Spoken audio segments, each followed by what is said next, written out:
Hello everyone. Today I'm going to talk about the cognitive theory. Okay. Um, First we need to know that the cognitive theory is a psychological approach to understanding how the brain works. We can use the cognitive theory to help us to understand how human beings learn language. Whether this is the first or the second language, we will be able to use this. The cognitive theory is grounded in the idea that individuals must first understand a concept before they can use the language to express it. In order to understand the new concept, children or adults must develop their cognitive abilities and build their own mental image of the work. Okay. The cognitive learning theory.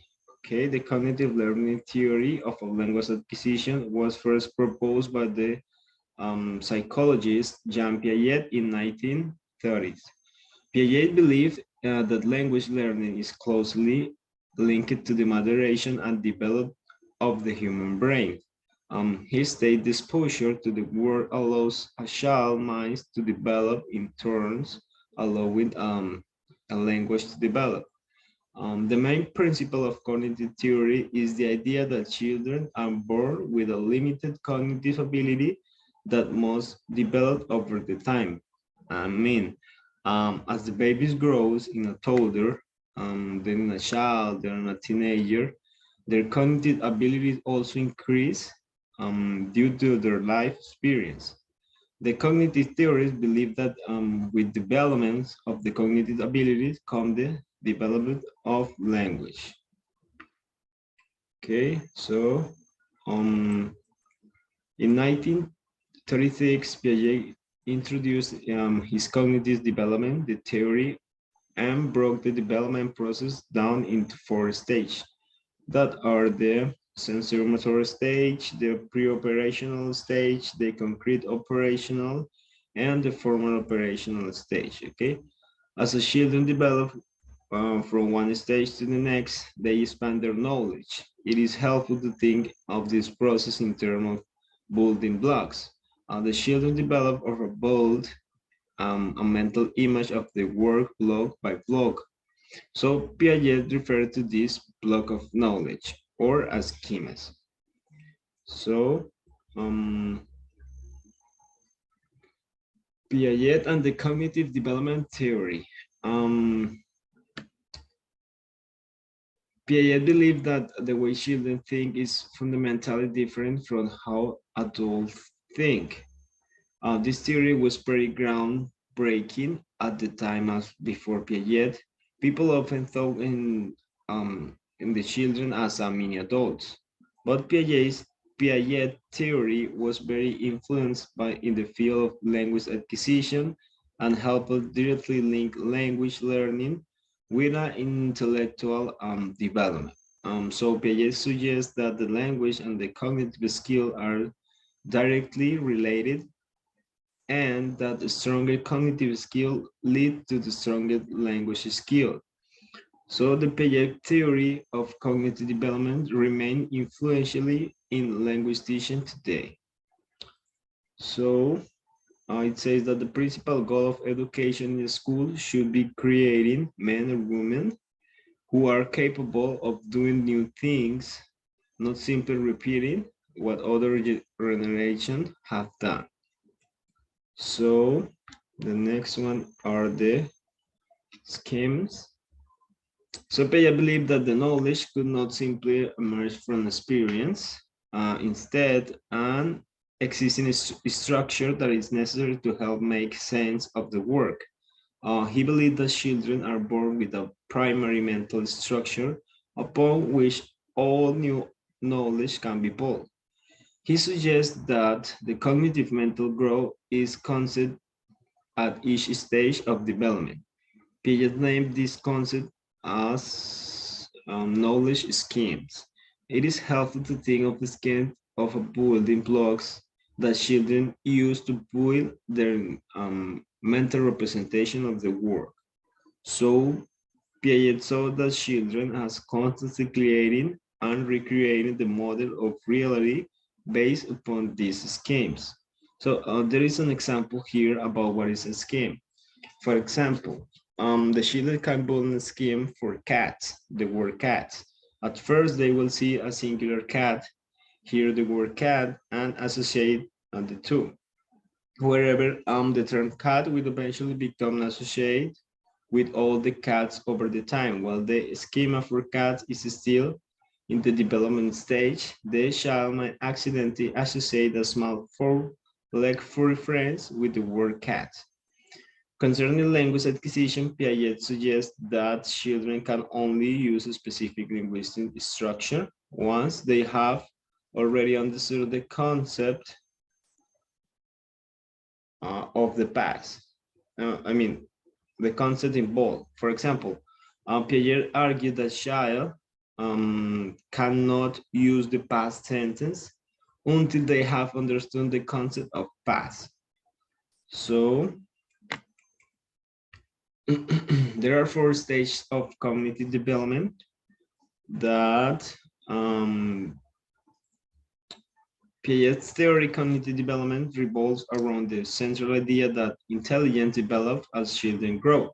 Piaget believed that the cognitive development occurs as a child's mind evolves to a series of stages that they reach adulthood. Piaget names these four stages the cognitive of development. So there is the four stages, that is the sensory motor, the pre-operational, the concrete, and the formal operation. So the first one is sensory motor stage. At this stage, children will learn predominantly through the sensory experience and manipulated object. So Piaget suggests that the child are born with the basic action schemes such as suckling or griping, and they use their action schemes to comprehend the new information about the world. In his book, The Language and Thought of the Child, he also stated that the child language function in two different ways. First, the egocentric, that at this stage, the children are able to use the language but don't necessarily understand the social function. The language is based on the children's own experiences and they struggle to understand the thought, feeling, and experience of other.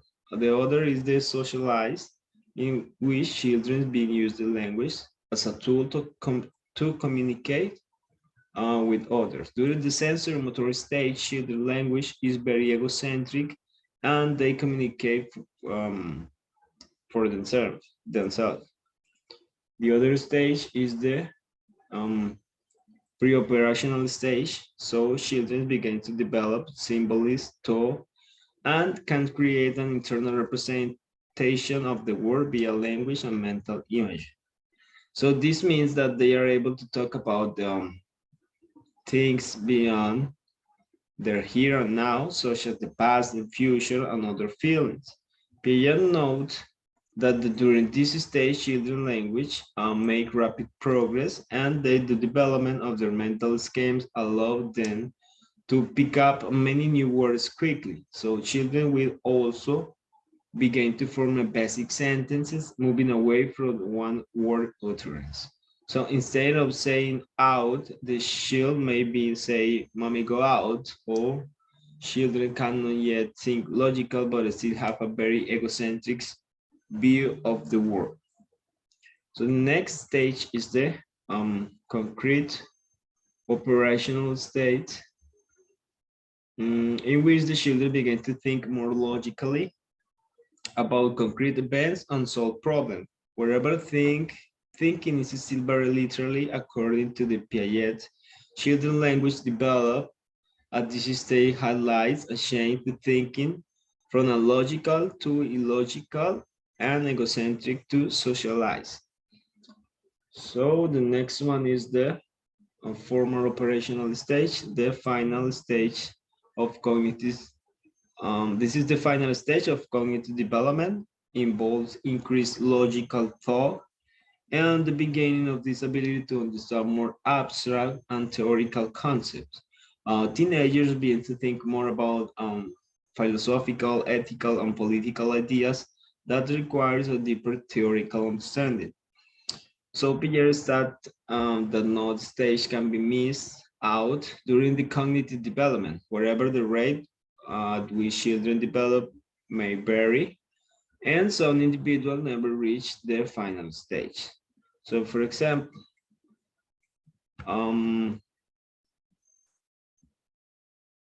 okay, I think it will be good operational. So for now, the next part is the implication of the cognitive theory in the classroom, okay? So the cognitive learning is a teaching approach that encourages students to be active and engaged in the learning process. So cognitive learning moves away to the memorization or repetition, and focus on the development of the proper understanding. Example of theory of a cognitive theory in the classroom, it could be encourage students to figure it out, answer for themselves rather than telling them. Or also it could be asking students to reflect to the answer and explain how they came to the conclusion. Also, you can helping a student to find solution to the problem, encourage discussion in the class, helping the student to identify patterns in the learning, also helping the student to recognize their own mistakes, using a visual aids to reinforce the new knowledge, and utilizing instructional scaffolding techniques. Also,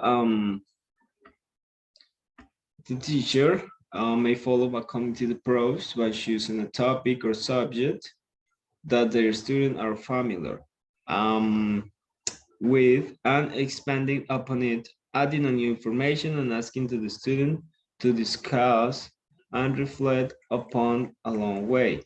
Alternatively, when introducing a brand new topic, the teacher should encourage the student to draw upon reliable background knowledge. This method helps students to assimilate and build upon these schemes. After introducing new ideas, the teacher should facilitate reinforcement activities such as quizzes, memory games, or group reflections. Okay, so for now, I think it was it about the cognitive theory. Just to remember, this theory was proposed by Jean Piaget. So it divides the learning acquisition of the language in four stages.